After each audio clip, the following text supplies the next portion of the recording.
It's time for the View in Your Mirror podcast. I'm Katie Harms, and along with Lisa Rubin, we help you check in and curate the best possible you and the best view in your mirror. We share tips, tricks, and strategies from our 35 plus years in our respective industries. We talk about your day from morning to night and everything in between. We share our uniqueness, relish in our shared experiences. Along the way, we share conversation with fabulous people who give us their own thought-provoking insights. So come along as we help you hone the best view in your mirror.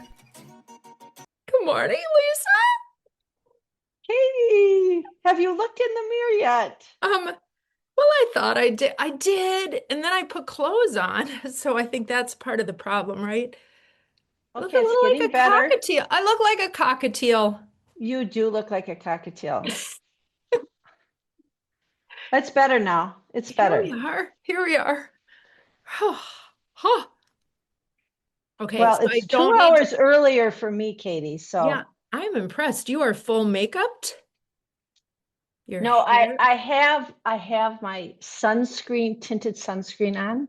Ah, I put little lipstick on okay. and mascara. Okay, let's talk about that because that's just like all you need. All you need, it's what I talk about all the time, and I do it myself. Well, Mascara, lipstick, and just a little tint on the face. you do it yourself. What's the alternative? Having somebody do it for you every morning? What do you think? We deserve glam at this point? I do it myself. I do it myself. I do myself. You could always have Audrey put your makeup on for you. I could. You're right. I could, but I think we should do that sometime, Lisa. I think we should have our grandchildren make us up and see what they come up with. yeah, your grandchildren will be a little more advanced than mine. They will be. I could have, okay, to keep it fair, I could have Oren because he and Audrey Are the same age. are the same age. And I mean, we are, trying to bring our families together. So, Does he watch his mom put her makeup on? oh, sure. We should try that sometime. That might be kind of fun. I think that's a great idea. Let's do that. Let's do it. And then we'll Take pictures. take pictures for sure. Okay, we got so much to talk about. So We much to do. talk about. But first of all, you need to talk about this. You need to talk about what you literally sent me a picture the other day of you. Where were you? And you were like, you were there without me. Oh, that. Yes. I thought you were talking about the amazing text we got from our past podcast guest. Oh, we can talk about from that the too. beholder, her husband. Yes. It just took me back. It took my breath away. Like, wow. Yeah. Yeah. But yes, I was home in Minnesota for a couple days and I couldn't stand it. I had to go to Rustica Wayzata and see it because all you do is talk about it. And so I went and you weren't there. It was kind of sad. And then I looked at the menu, Katie. They have a grilled Rachel sandwich. And when I told you that, you're like, what's a grilled Rachel? And No, then I did not say. No, I did not say. Yes, you said. Did you? No, I Yes. didn't. No, I know what a Rachel is. I said, do they have a grilled Reuben? Because I Oh, didn't. you're right. You're right. I apologize. Yes. So I said they do, Katie. But that's like my favorite sandwich. That's like my secret indulgent favorite sandwich. And I went in the morning, so I wasn't going to get it. But I can't stop thinking about it. Okay. Well, I now had you my know the iced first. tea. I had my iced tea. Yeah, the first move when you get back is to go get a Rachel and maybe bring me along. Yes. I'm not going to see you for a while, but yes, I might have to have a Rachel before. Okay. Well, we'll I'm have to sorry. see if our schedules collide. Yeah. All right. So now you hinted, way to hint and then leave it laying there for a moment. Tell us about the beautiful text you got. So the other day I got this text and of course it came through with a number that I did not know. So, me being raised by my son, I, I, never like to respond unless I know who it is. But here's the text I got. Your amazing interview with Andy. Hi, Lisa. Just finished listening. Actually, there were moments I choked up. Didn't dream I could love, admire Andy any more than yesterday, but this floored me. Listening to you three successful, dynamic, and entertaining girls was absolutely the greatest. Cannot thank you enough. Heart emoji. Mm. I mean, how wonderful was that? It was kind of like the bookend to he wrote her bio and Hmm. then he takes the time to send this to me. Yeah. Yeah. Well, And it of gives you course, a glimpse into why they're so successful. They really are a dynamic duo, and the success that they have and how they lift each other up in such a beautiful way. I know. And they've been married a long time. It's not like, No, they're newly it's married. right. I They've mean, been it got me married. a little verklempt, I must say. I know. I agree. So I thought that was really wonderful. And then she also sent an email that was lovely to both of us, but that text really took me by surprise and I really appreciated it. And I, Well, that just shows you too, just what a little thing can do. So I need to do that more, to reach out to people to say thank you, to reach out to people to say, you impacted me. It takes so little time, and look at the reaction that we've got from it. It's really lovely. It's a beautiful lesson. I agree. And I do try with clients that I've had for a long time, if I know they have something big that I've helped them obviously with their clothes or they're struggling in their personal life or whatever, I'm always the one that knows all of it, right? Yeah. So I try to just send a little text of something and I know that hopefully it will help them. Oh, yeah. Well, you're probably far better than me at that. So I will get better at that. But But speaking of that, Katie, we yes, have to give a little shout out for its International Women's Month, right? Isn't that what it's called? it is. And we have Happy to, International Women's Month, Lisa. yes. And, I saw a picture that someone did on LinkedIn of all the women that impacted them for that year. They did Oh, like a montage. I thought that was really cool. It was thanking all of the women that have helped this particular, it's a client of mine, from this past year, thanking them for what they've done. And this is a woman that travels all over the world, does business. So I thought that was really cool. very cool. And yeah, I mean, I think it would take, and we are impacted by women constantly. Our whole podcast really has become about women. It Not is that, about not that women. we And don't love our men. We love our men. We just, we're just giving all the love to the women we know and the women we meet and the women we focus on. And so, and their stories and cool. helping Yeah. other women build up other women. And, we've been lucky enough to do this almost 6 years. So us naming every single woman for the last 6 years, you guys would be bored listening. Just But go into our podcast page or go into the viewinyourmirror.com and you will see all the podcasts we've done and see all the amazing women that have really donated their time to us and given from their hearts. And that's so incredible. and taught me personally so many Yeah. lessons. Yeah. Okay. We're gonna shift. I've been trying to find a little way to shift into this because we have the incredible Stephanie March coming on with us. And Stephanie has been a long time known food entity, food guru in the Twin Cities. Um, Most recently as a food editor for Minneapolis St. Paul magazine. She has started an organization, a nonprofit called the Salt Cure Fund.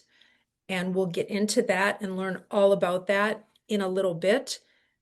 But I wanted to go back because, in my mind and putting the podcast together and thinking about it and what we were going to talk about, I mean, my earliest memories are around food and thinking about my family didn't have a lot of money, so we didn't go out to eat a lot. But I have two or three memories of my grandmother who died when I was 10. My grandmother on my dad's side died when I was 10. And one of them is we had a little cabin. And when I say cabin, I mean outhouse, no running water cabin in Siren, Wisconsin. Oh, that would be my worst nightmare. It was the best place. And in Siren, Wisconsin, there was a restaurant called the Anchor Inn. It's not there anymore, hasn't been there for years. And my grandmother took us all there once. And I don't know why. I can't remember the event. I don't know what was going on. It was one of the rare times we were all up there at the same time. It was my grandmother's cabin until my parents bought it after my grandmother died. And we were at the restaurant. And whenever we went to a restaurant, I found it fascinating because we never went. We never went. And my father, who was very frugal, and he was in the trades. He was a ceramic tile setter and just the most lovely human. And he sat there and he said, I will just have the fried chicken. I think he said, Katie, what will you just have? Because I was prone to getting the most unusual or something because I was always curious and trying different things. And I loved shrimp, which was not on the family payroll, or in the budget back then. So that became the family joke, the lore. I will just have this. What will you just have, Katie? Trying to keep me a little bit more in a little navigational beacon of, but tell me, and I got to thinking about you. We had on Patty Soskin, one of your earliest food memories. Your food lexicon has been touched by incredible experiences like that. Talk about that. What, in what way? Like Well, you grew up in Patty Soskin's mother's kitchen. Oh, okay. I see where you're going now. Okay. I did, but like it was Patty and her sisters that would cook. I mean, her mom was a very good cook, don't get me wrong, but like I would sit in the kitchen and at this round table and they would just make stuff up and I would eat it. I mean, till I like got nauseous because I ate so much. So what's then your first, I mean, you knew if you would have bet money on it back in the day that she would have become a incredible restaurateur, you could have done that. But what's your first earliest memory of going out to dinner with your family? Well, I got to back way up. This might be something you don't know, but my dad and his parents owned a very famous delicatessen on the north side called Plitman's Delicatessen. And that's where everybody went. It was before the Lincoln Dell. Oh, wow. In Minnesota, Minneapolis, Minnesota. So I remember my earliest memory, I remember going and helping there with my grandmother because they had a restaurant and then they had the delicatessen. And she had this little outfit made for me and I had a little apron because in those days women wore like uniforms that had aprons and little dresses. And I would help her. I don't have any idea what I was doing, but I remember being there, like telling you this story. I remember the picture. So that's my earliest memory. And anybody from Minnesota listening who's my age or older would know about Plitman's Delicatessen. That's so fantastic. That's really my early, and my grandfather, who I adored, and he would come and be at our house and babysit us because my mom worked full time, and he would make soups on our stove. And he would open up the refrigerator and he'd take everything from the refrigerator and he'd throw it in the pot and he would taste it. He'd take the spoon. I'm a germaphobe, but even at that age, I was a germaphobe. And he'd take the spoon and he'd put it in the soup and he'd, do that and say, nope, I need this more. I need this more. And then I go, Grandpa, you're putting the soup back, the spoon back in. That's not sanitary. Like I remember that. I was little and he'd go, ah, it boils. It will be fine. Realizing it was just our family that was going to eat it. Oh So my those are my memories. I just don't think, I think you could talk to any family anywhere and they would have memories of food, Yeah. memories of their first restaurant, memories, experiences of sitting around the dinner table. And I think about as life has expanded for people and, raising our kids and the schedules that we kept, the local restaurant in Little Falls that kind of became our home kitchen, when we were living up there and back and forth to events and things like that. And then even down here, it's going to be fun to talk to Stephanie and see just about how things have really transitioned over time and what's happening now. But I think this is applicable anywhere for anybody, how the restaurant scene has grown, how it's developed, it's changed. And the one thing that it has always held constant is it's needed people. And we're going to talk about some of those people. And we're going to talk about some of those restaurants. And let's say hello to Stephanie March. Well, we have the incomparable, the one and only Stephanie March with us. And I'm so excited because it's just been so fun. Every time I run into you, I it's know. like this breath of, it's like getting a shot of adrenaline. Ooh, ooh. I love that. Maybe I should put that on a business card. You are like a natural shot of adrenaline in every good way. But I think of the first time that I met you, Stephanie, we had been to, a friend was on the board at Pacer, Mhm. and Pacer always throws an amazing event. And they had an auction, and a group of friends and I, a group of high school friends, there are 8 of us. Yeah. There are 8 of us that get together once a year if we can, and 7 of us graduated high school together. My husband's the only one that didn't. And by the way, he's everybody's favorite, so that just goes to show you. Anyway, we bid on and won this auction item, which was a beautiful meal prepared, chef prepared, at another couple's home on Lake Minnetonka that included a boat ride. Um, I'm blanking on their last name, starts with I can S. I know it's like Starts with shear or S. share or something. Anyway, he was a Oh yeah. photographer. Yeah. Yeah. He was a I can't photographer. remember. Anyway, you even created a drink for the evening. And you talked us through, and your husband at the time was the chef, but you The were show. the show. You were the Yeah, show. it was the show. You were the show. And that's how we met you. And it was all donated time. And you could have given us the entire evening. It didn't matter. We just had, and that's how I first learned of you and knew of you. And I have been a huge fangirl ever since and gotten to know you a little better and found out we have commonality friends and all of that. And watching you the other night at the event. Hmm. So Wayne Kostrowski, who is another iconic name in the industry, Hmm. put on Taste of the Twin Cities that really is trying to help solve food insecurities in everything they Yeah. do. But it was to honor women business leaders in business and in community impact. And you so beautifully introduced the chefs, and the evening it was perfect. It really was perfect. And I got to witness, and I know I'm talking a lot, but there will be questions. Be ready. I witnessed a conversation between you and Patty and Robbie Soskin. Hmm.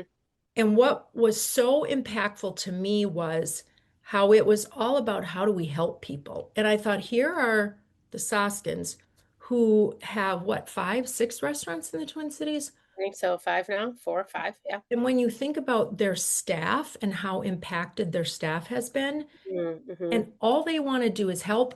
And Robbie was asking you about the salt cure and how he could help and how that could help. And I thought, this is community. This is something, I mean, I seriously get goosebumps. And the next morning I went in to Yum because I live basically next to the Shady Oak Yum. And there was Patty working. And I'm like, you just served Yeah. and entertained and gave this beautiful evening to people. And now you're back in working this morning. And it kind of came full circle. And I thought, well, that's what, and I believe that happens in every community, in every state, but we're a little special here in Minnesota, I gotta say. Yeah. I think we are.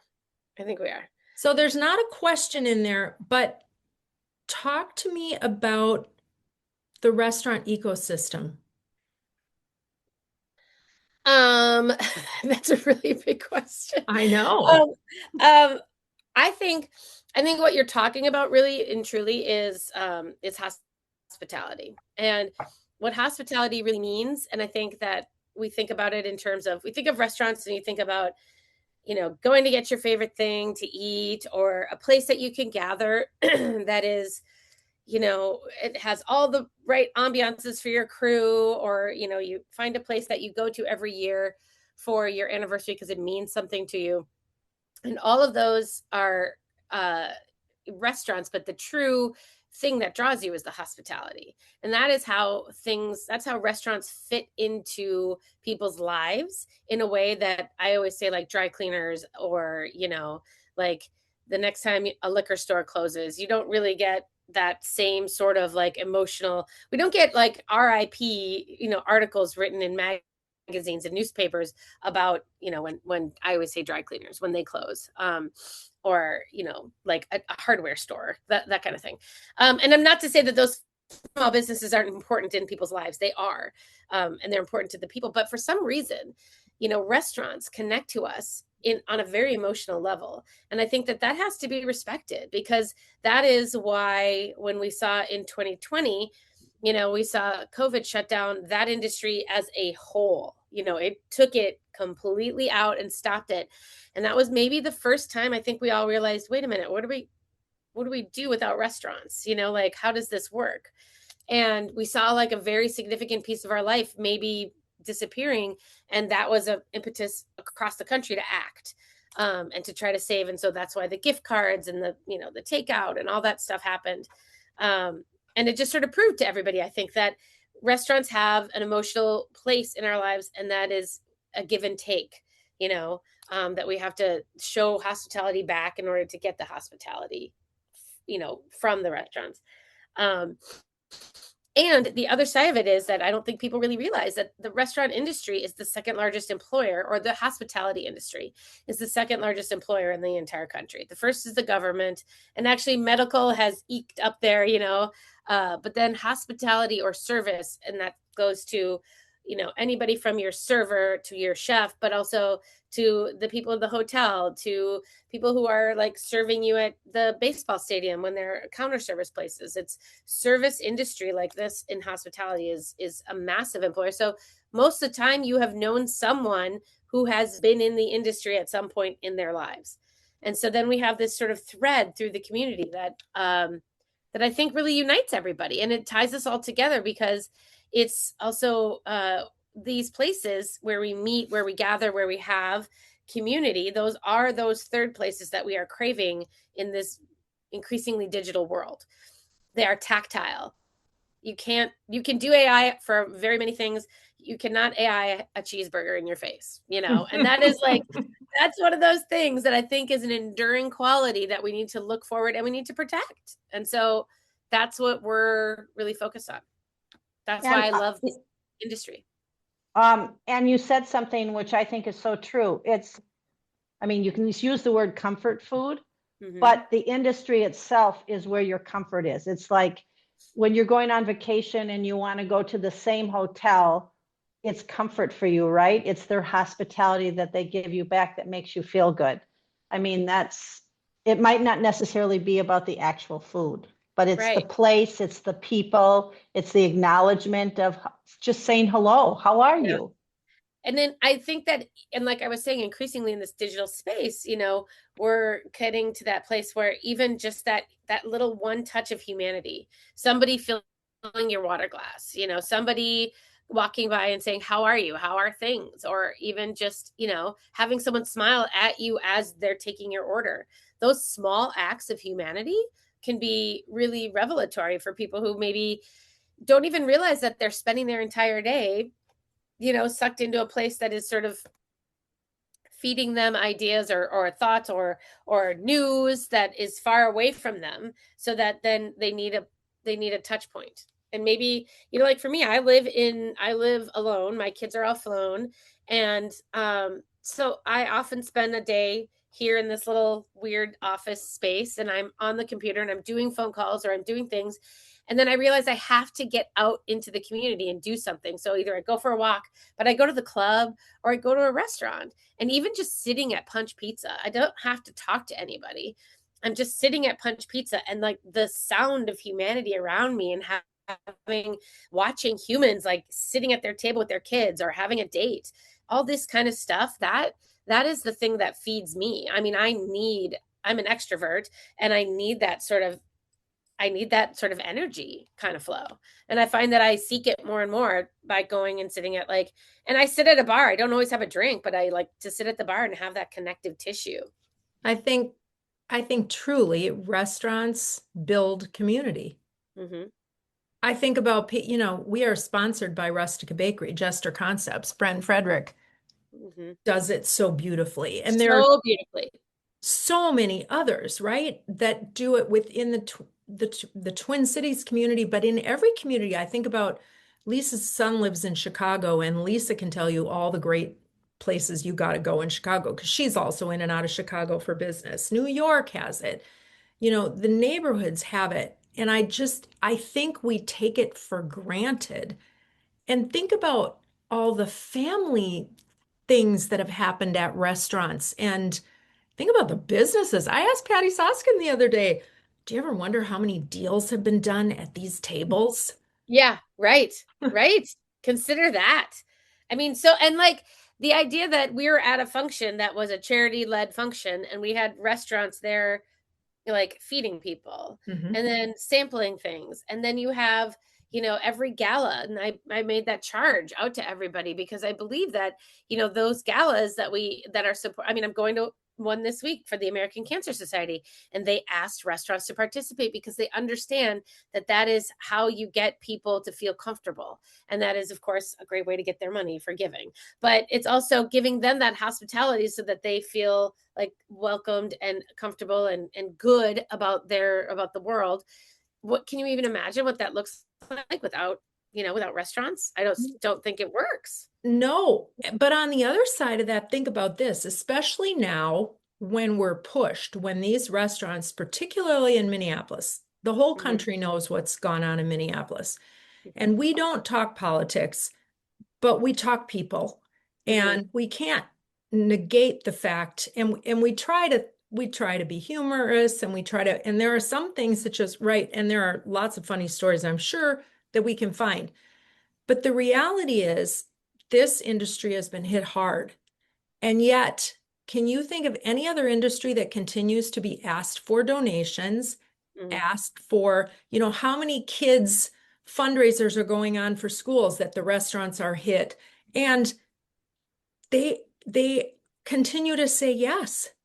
Yeah, I know.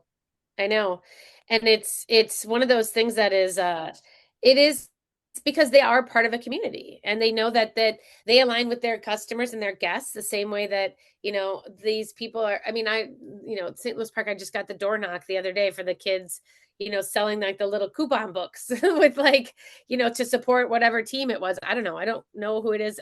I buy them, and then that's like, I make sure that I use one or two of like the Subway tokens or something, like that. Or for Parkway Pizza, but it's about the fact that, it is made up of people in the community. Like, that's the other part of this. This is like, these are people who usually live in the community in which this restaurant is operating. And so that's a little bit of why we say, like, the money goes back. Like, when the servers at the end of the night, go out, they go to the neighborhood bar, or they go to another restaurant. And so that money that you've just paid your servers goes into another establishment. It's a weirdly closed system.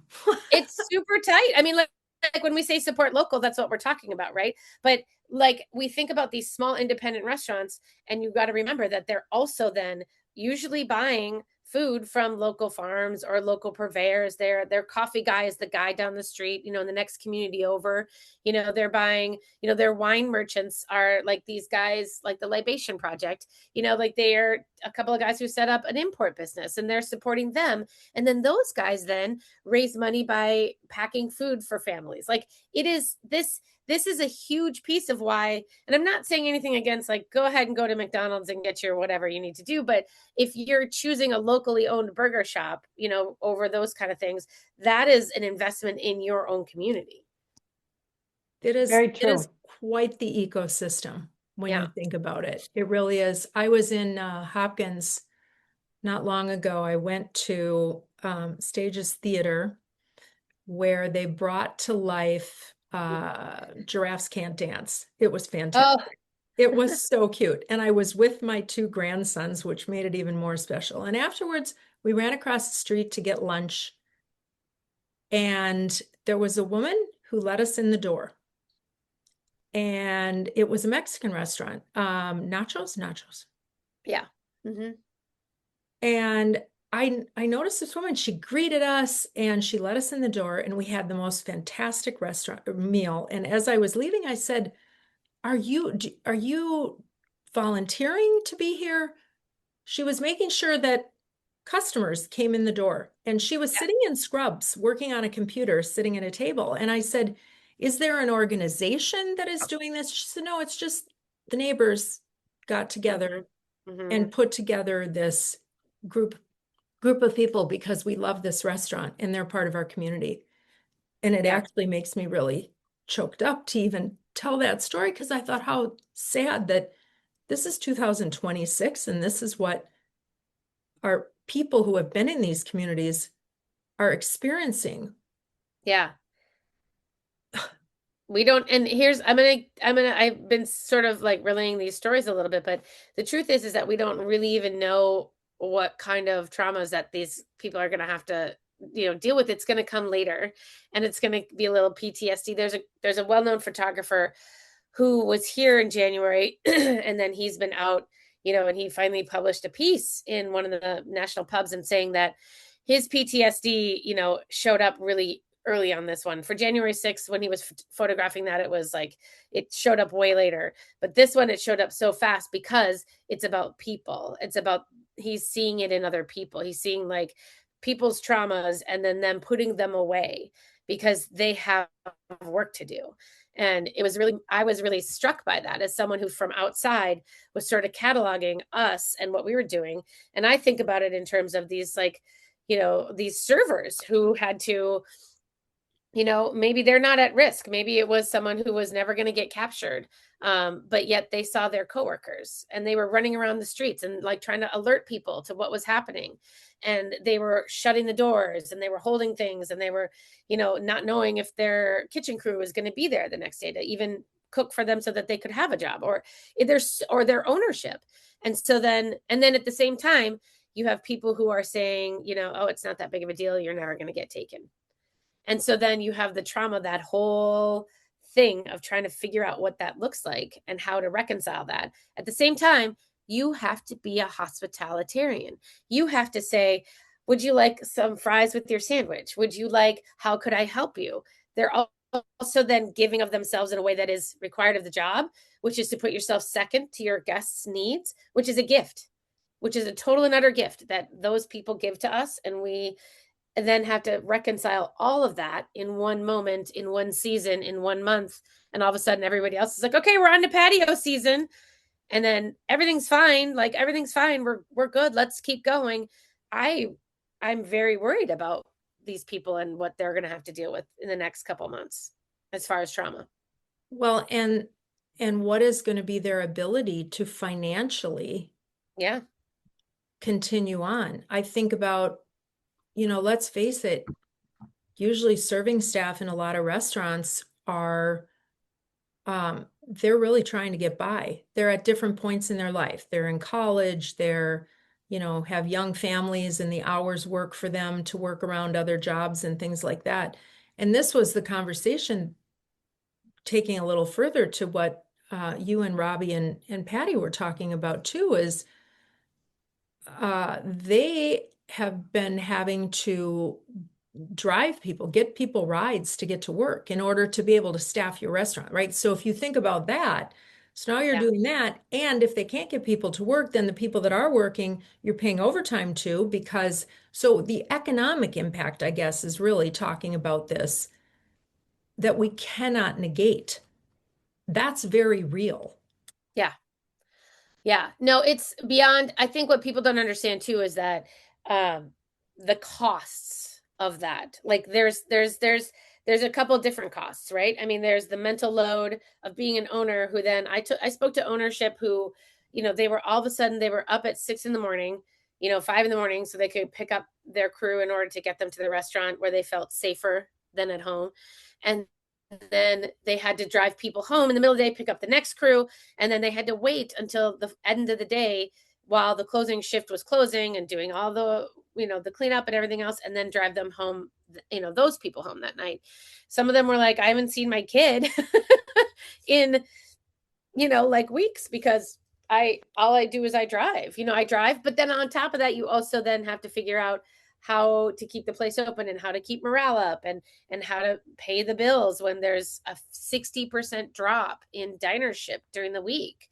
I mean, like, think about that. 60% of your business just vanishes, just doesn't come anymore.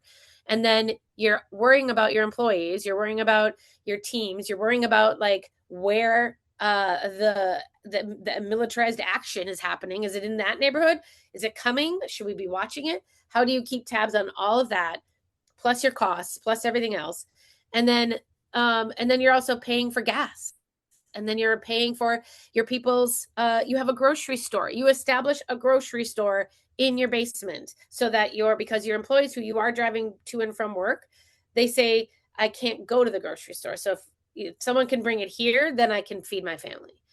There's all of that is happening. And I hate to tell you that in some places, it's still happening on some levels, because right now, while we see that, there's not a militarized action happening directly in the streets, people are feeling safe enough to go to work and come home, but they're not feeling safe enough to go into grocery stores where they know that there are still, kind of covert, quieter actions happening. So they're still staying home unless they're going to work. So people are trying to cook them food and bring them groceries and help them that way too. So, and then there are people who haven't gone to doctor's appointments because they were getting snatched up at the hospital. So there's all of those like stacked up impacts. We have to slowly roll back into normal life for that, but it's not what we roll back to, and what they roll back to are so different. And that's an important thing to know. That is an important thing to note. In every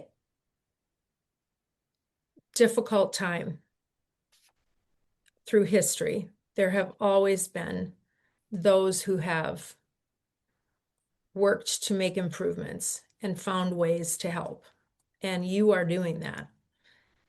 And you said to me the other night that I think everything that I've done to this point has been leading me to this. Talk about that. Well, so the funny thing is the restaurant industry is, as you guys maybe understand, it's made up of, it's, I like to think of us as a little bit of like the cultured misfits, because we don't necessarily fit in that 9 to 5 box. It doesn't really fit for me to sit at a desk from 9 to 5 and do the things. And then, I've always been a little bit outside of that. So I started in restaurants. I started in advertising, and then I moved into restaurants, and then I opened a whole bunch of restaurants around the country. And then I eventually kind of rolled into media and writing and things like that. So I kind of know that things don't necessarily go either as planned or how you're thinking. Restaurants are a little counterculture, because while the rest of us are, the general public is out celebrating, they're working. And then while the rest of the people are sleeping, they're playing. So they're celebrating. So it's a little bit off note. And that's always sort of appealed to me as a creative person. But for me, I think really having seen the side of things from the inside, opening restaurants and understanding hospitality from that side, and then moving into a place where for the last 20 years, I've been writing about it. So I've been looking at it from a different angle, and then also representing the eaters and the diners, the people who are outside, going to places. So understanding both those sides, and then understanding how, cities work and how our culture works by reporting on that and trends and everything else. And so looking at that, it sort of led me to a place where I think this sort of moment, I knew I could help, and I knew that I could do something. I knew I could bring forces that I have, either in my fingertip reach, that I could bring that together to sort of do some good and affect some change. Then it was just like, there wasn't no question of if I was going to do it. It was just like, how are we going to do this? How is this going to happen? And so all I did was I did what I do best, which is I just pulled people I know into the mix, and we sort of started baking this thing up. Very good. Okay. And what is this thing exactly that you've baked up? Well, this is the Salt Cure Fund, which is sort of, it's a restaurant recovery fund that we established because we knew that and we saw this because of Minnesota is so uniquely poised to be a community active place, because you saw like hundreds of people, or thousands of people react and then organize and come together and figure things out. And not in a way that someone taught us to do, but in a way that's sort of an innate in our abilities to see people as people and understand that when someone needs help, that you go and you help. And so we saw all of that happening, and I was very gratified. But I thought, I'm watching. So one thing that's important to understand is that during the beginning of all of this, the restaurants were being hit in December before the surge, and the restaurants were being hit, but they weren't talking about it. And so I knew what was happening because I have their ears, and I have, I act as like a counsel a little bit for them, everybody, just like we all talk to each other, and we're all like, and they're telling me what's going on. And I'm like, wait a minute, what is going on? But they weren't talking about it publicly because they thought that put them in more danger. So they were, beyond the fact of they were already starting to drive people, they were already creating networks of support for each other.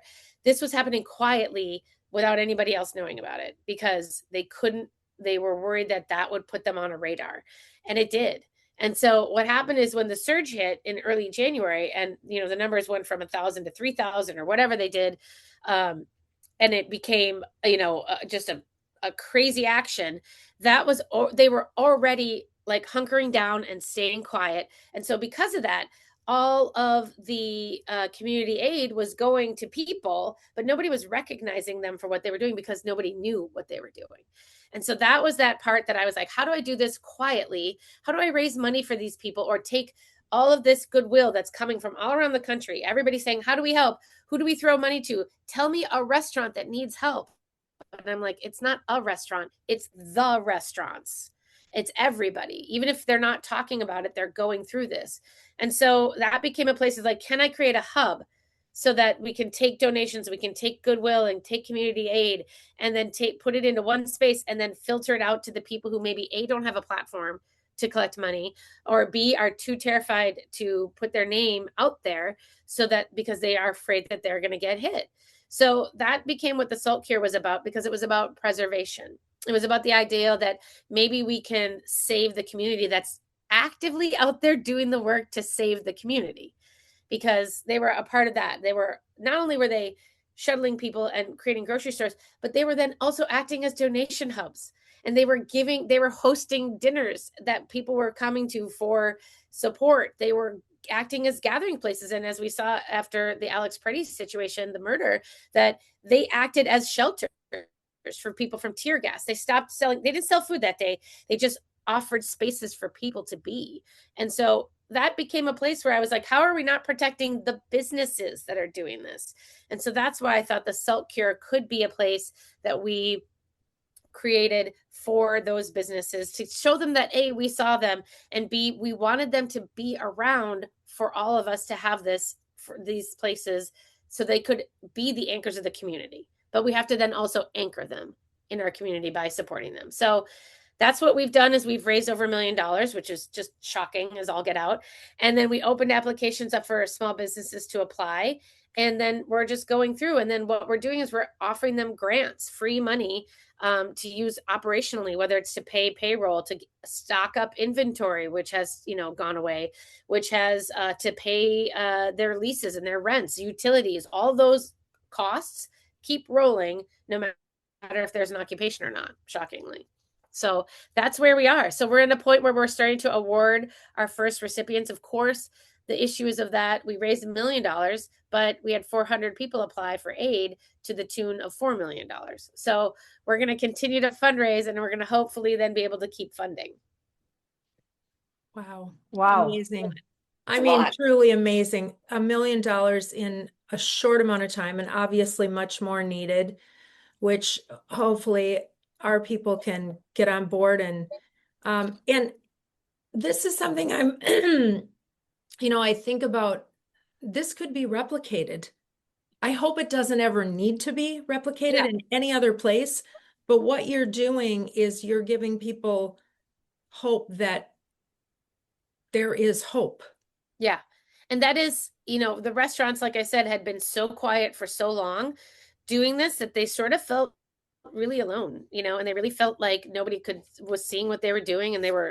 And I think seeing the Soul Cure Fund and seeing the people rallying around it gave them hope. And some of them won't be able to, even the bigger name places aren't even applying for funds because they know that, we have a $10,000 grant limit on our grant.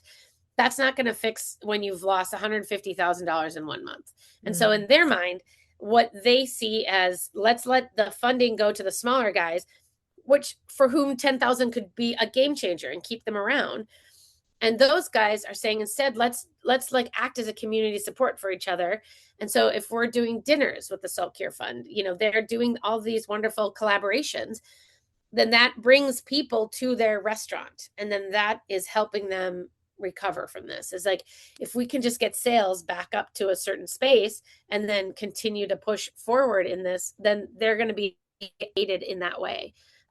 But some of them are not even going to apply. I mean, we're not even able to help them. So, but the idea that this is something that we're building to be not only replicatable, but then also if we can then be a community aid, once we get our guys stabilized and up and going, if this situation happens in Denver, if it goes to DC, like we're hearing potentially there might be a next target, can we then be those community fundraisers for them? Because we've seen restaurants in Seattle, restaurants in California, restaurants in Ohio, restaurants in, Iowa, Madison, they're all doing fundraisers for Soul Cure and then chucking us the money. So I'm wondering if this happens to them, can we do that for them? Of course, we will, 100%. That was the question I was going to ask. How many communities outside of Minnesota have heard about what you're doing and want to participate? So, yeah, we're really lucky to say that we've gotten a national, we did this massive day of giving on February 18th. We were lucky enough to have Toast come on board, which is a back of house, it's like the ordering system with a technology in restaurants. They came on board through their charitable organization and said, we'll match you up to $100,000. And so that became a push. I know. And that was a crazy push that put a national partner to us. But then we had Meet Minneapolis, which is our local city organization, reach out to their sister cities across the country and ask to help amplify. And that turned into this thing that everybody was sort of still watching Minnesota. And then we were saying, hey, if you want to help, if this is a way for you to help, then, because people just start saying how do I help? They sort of understood that we have this moment and they carried it. And so then that sort of took over and it became, a calling card for a lot of people. And we're still finding these national partnerships. We're actually working with Oyster Sunday, which is a hospitality benefits company, OS Benefits, and they are partnering with us, you guys, to offer 6 months of free mental health counseling for any of the restaurants in the Soul Cure universe. So that's incredible. So they'll have 6 months of free telehealth. They can opt in. They can, just to go talk to somebody. They have it in English and in Spanish. And they're just, because again, this whole thing of being a part of something as it rolls is becoming really important to understand. how can we do this? How can this then take care of the industry, which needs taking care of, so they can take care of us? But also, you brought up a good point for, people that are listening. Just going to restaurants, local small business restaurants, and having a meal or having a meeting or going and doing things there, you are helping them. Oh, 100%. 100%. Being in their space, being, allowing them to, sort of function as they're destined to function, to serve you food. Because you have to remember too, like restaurants, they buy all this food and they cook it and they hope you show up. And so, being able to like do takeout and use their inventory and provide them funds. And even if you're buying gift cards, or even if you're just going and having a coffee meeting, like those things all create hope in restaurants, and it creates, it's vitality. So that's how you invest in your community, is by going. Midweek is best. Go on a Wednesday. Wednesdays, yes. Big push on Wednesdays. Has that traditionally been like the slowest night in restaurant biz? It's actually Tuesdays tend to be slow, but Tuesdays have an industry bump lately, which I think is funny. But it really is like people see Thursdays as like kind of part of the weekend now, which is great. But if you're making a decision to go out once a week, people, and I know that's, it's hard because people are tapped as well. I mean, finances are not exactly flowing for so many people. And so they feel, a little guilty that they are like, well, I can't go out like 3 times a week. If you just do decide to go out once a week, we're seeing that like Fridays and Saturdays are bumping, those are definitely up. But that's why we're saying a restaurant cannot live on just weekends alone.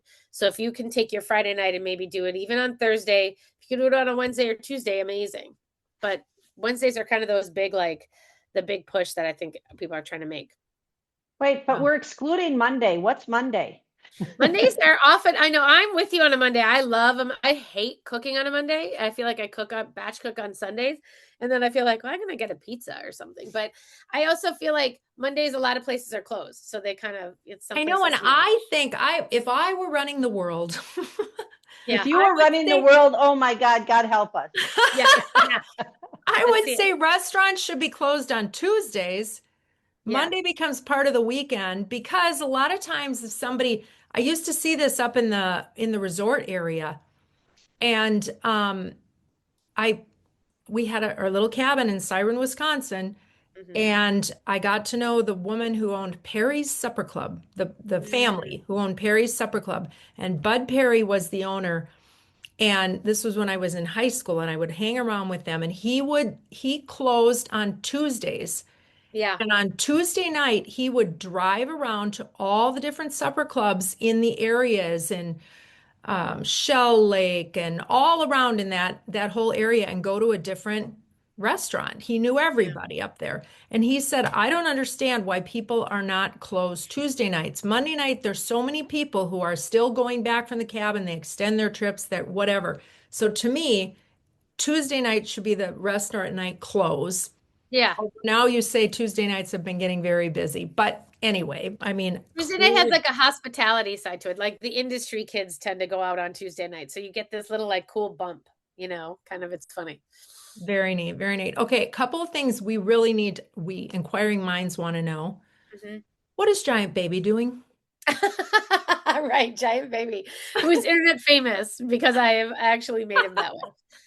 He's a kid who gets recognized at the state fair, and like people stop to take photos with him. And it's just so funny to me because they're like, oh my God, Giant Baby. And he's like, oh my God. But he's obviously my 23-year-old son who is in Portland. He graduated from the University of Puget Sound last May, and then in Tacoma, Washington. And then he moved to Portland. And he's living his best life, running around, being as weird as Portland is. He's line cooking at a restaurant called Eam, which is a sort of a very cool Thai barbecue. Like it's Texas barbecue, but through the Southeast Asian lens. And so he's like manning the wok station from what I hear. And he lives in a house with his people, and he's learning to surf. So love it. Yeah, he's living that. He's like working hard. And this is what's wonderful. I love this part of this, which actually flows into our conversations. But Portland restaurants really, there's a number of them that really treat this as a real job. I mean, he's making $30 an hour. He has a full-time set schedule and he has health insurance. He's making more money than like two of his siblings did out of college, for their first jobs. So he's committed to saying, I don't know if the restaurant life is going to be the final life for me. He's like, but I know I can work for 2 years. I can pay off my school debt. I'm living in a house that's communal. So it's like we have lower expenses. And he's like, so then I can figure out what I want to do after that. That's what the restaurant industry does for people. So I love that. I love that he's out there. And so I'm going to go visit him for the first time and see his sketchy apartment at the end of the month. Oh, maybe it'll surprise you. Yeah, maybe it won't be it so might. sketchy. It might be. What about the other kids? The other kids are kind of thriving. Everyone is doing really well. I have to say that I find myself in a space where I'm happy to say that everyone is sort of mentally healthy and doing well. My daughter has 2 kids and she's, out there like doing the mom life and working and balancing it all. And then my next son and his husband live in South Minneapolis, and they moved from New York to Chicago to Minneapolis. And so he's one of them has decided to he quit his job last year and then is now going to apply to med school. So we've got that cool evolution. And then the youngest son here, the geology boy, is just bought a house. His very first house. It's a teeny tiny little East Nokomis house that he's ripping up floors and doing sheetrocking, and it's just, kind of soaking into that next phase of his life. So everyone is nicely moving into productive eras, I feel like, and which is wonderful because we've had all the chaos, And what do the grands call you, Stephanie? They call me Omi. So my mom was Oma.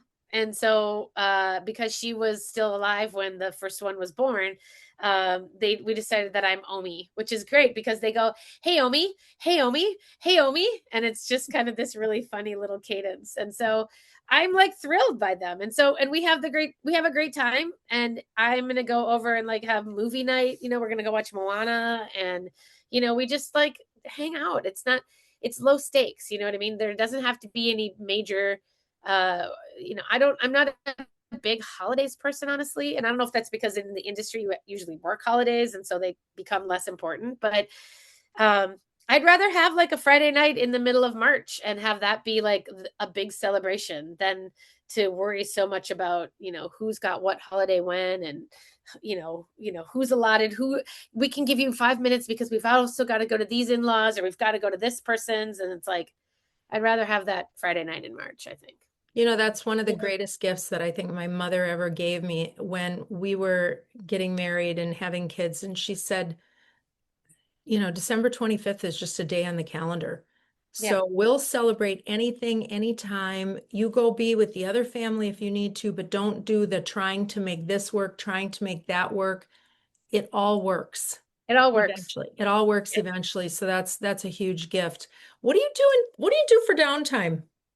Oh, that's a good question. Do I have downtime? I do. One of the things that I've done in the last couple of years, which is really important, I think, is I really didn't travel very much for the last 20 years because I was really busy and I felt like I couldn't let my job down. I was one of those people in the magazine world. I was in charge of so much and I had so many things floating and I had to keep everything going. And then I have a radio show on weekends. And so like Saturdays, I couldn't let those people down. I had to show up every weekend and make sure that they got what they needed. And in 2024 or 2025, it was last year that I decided that that's enough. And so it actually started in 2024.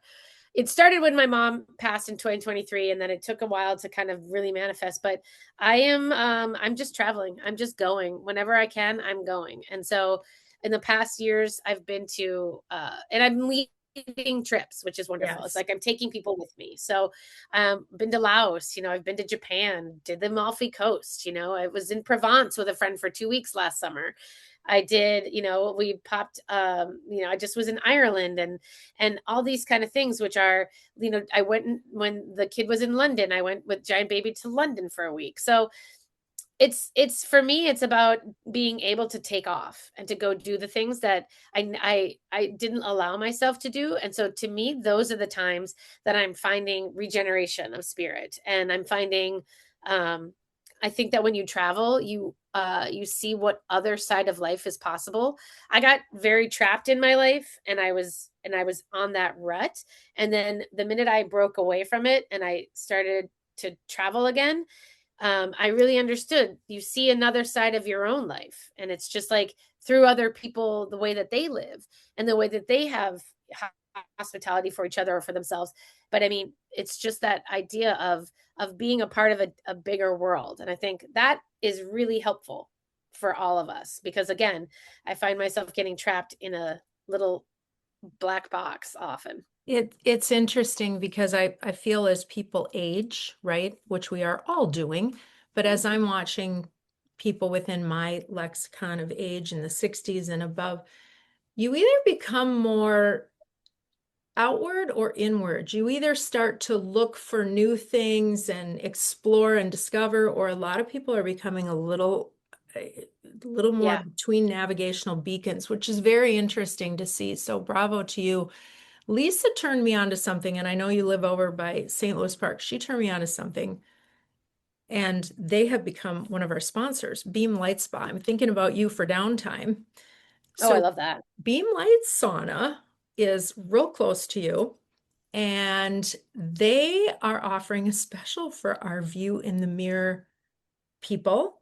So if you go in there and book with them, or you go on to beamlightsauna.com and then pick the St. Louis Park location, you can put in a code, which is VIEW, and you can get a 2-for-1 to try it out. And let me tell you, there are so many health benefits that you will be surprised. And they will share all of that with you. They'll kind of bring you through a questionnaire to figure out what it is that you want. So keep that in your back pocket. I'm a huge sauna girl. I love them. I mean, that's like I was gonna say the other downtime for me is definitely been like working out or doing like exercise or strength training, all that kind of stuff.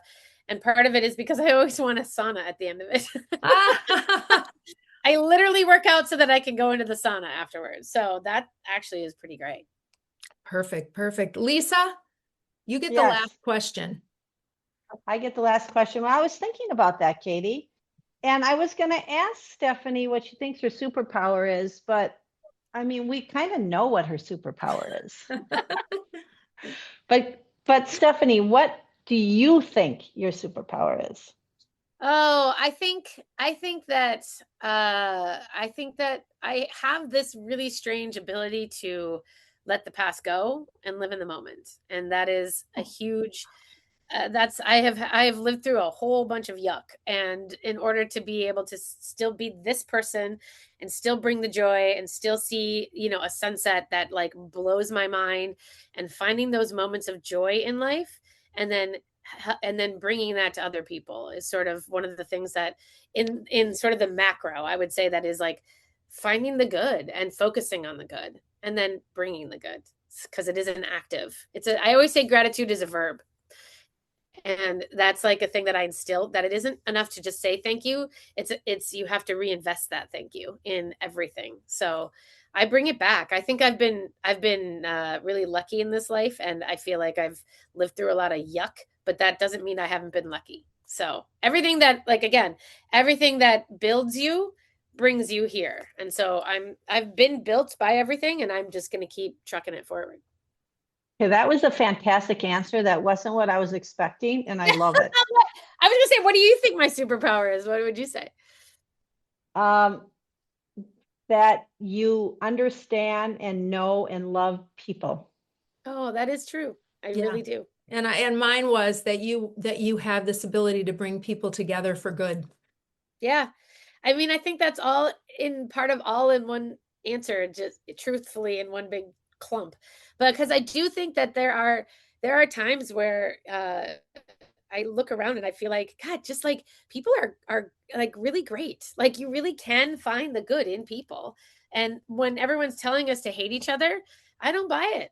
I just Yeah. don't buy it. Yeah. So I was out yesterday, and I did a little grocery shopping and all that, and I looked around, and people were very serious. It was a Monday. People were very serious, like they really were. And all I could do was smile at people, look for a way to just give them something to say. And then I thought, well, and then I started getting into my head thinking about it. Well, are people going to think I'm just, not serious or not paying attention to what's going on in the world. And I thought, I don't care.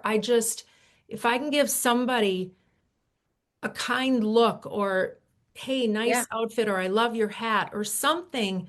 Lisa and I were talking about that at the beginning. If we can even just reach out to people to say, thank you. You don't even know what that did that affected us and made us Yeah. so happy.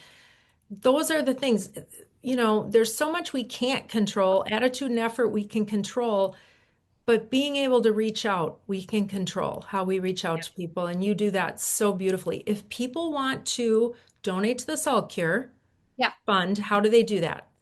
You can just go to the saltcurefund.org and you can just apply right on. There's a link that you just like click into and you can just apply. If you're looking for it on Instagram, it's linked in the bio too. So if you're on IG, it's the Salt Cure Fund.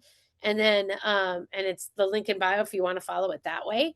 And it's tax deductible. The thing is that's great about it is we've partnered up with the Minneapolis Foundation, which is a historic 501c3. They do such good works around town. And that makes it tax deductible. So people can give just by doing that. If you want to do it digitally, if you want to write a check, if you want to send something from a business, you can, we have all the information on the website on how you can do that.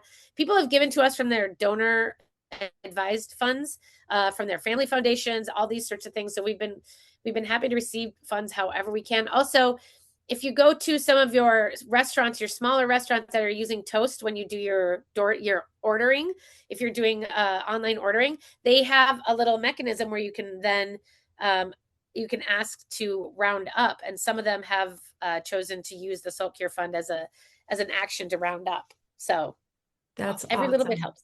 That's awesome. Yeah. Do you want to shout out anybody who you have brought together to put the Salt Cure Fund together? Oh yeah. I mean, it isn't just me. And that's a very big, I am a co-founder because I have people like Tracy Dyer, who is the woman who is a friend of mine who she has a family foundation. So I knew that she was in the nonprofit world, and she was the person who I first went to brunch with. And I was like, do you think we can make this happen? Like, do you really think that we can do this? Like we had, the thought was that we were just going to rent vans for restaurants to like shuttle people around. And then it became, no, that's not enough. And then it groomed. And then we brought on Nancy Lyons, who is a titan in the local industry, connected, knows everybody. She's the founder of Clockwork. And she just knows everybody. She built our website and has helped us with tech. And then we have this other woman named Shuddy Carlson, who is a retired CEO, who is all about helping us see process. She is like the mirror. She's the one who says, are you doing it like this because of this, or are you doing it like this because of this? And so she's helping us build this so that it either can be replicatable for another city, or somebody can, or we can reach out to them and show them how to do it. So those 4 women alone are, of course, women of a certain age who kind of just need to go out and kick ass because they know they can. So all of them, plus the many others who have supported and then brought in other industry people to help us with this. They're amazing. Stephanie, thank you. Thank you. Yeah, They you were were amazing. you were wonderful. Again, like what Katie said in the beginning, you're just like this burst of energy. I only got up 20 minutes ago before I got on. So, that's how that works. But, well, that's pretty impressive. I know. I was thinking, are we going too early for the restaurateur that spends a lot of time late night? But thank you for doing that for us old gals who do our best work definitely in the morning before the brain cells start to die off. Right. I know it. I'm going to get there someday.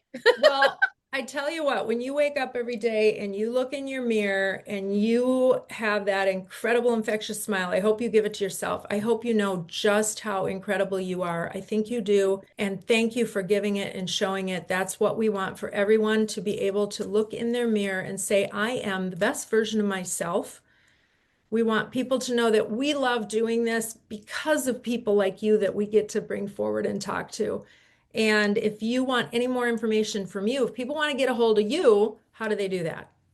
You can I'm on Instagram, which is just Stephanie March. And you can just get a hold of me if you want to go that way, or actually if you email info@thesaltcurefund.org, that comes to me too. So okay. However it comes, it comes. All right. For more information on us, you can go to theviewinyourmirror.com.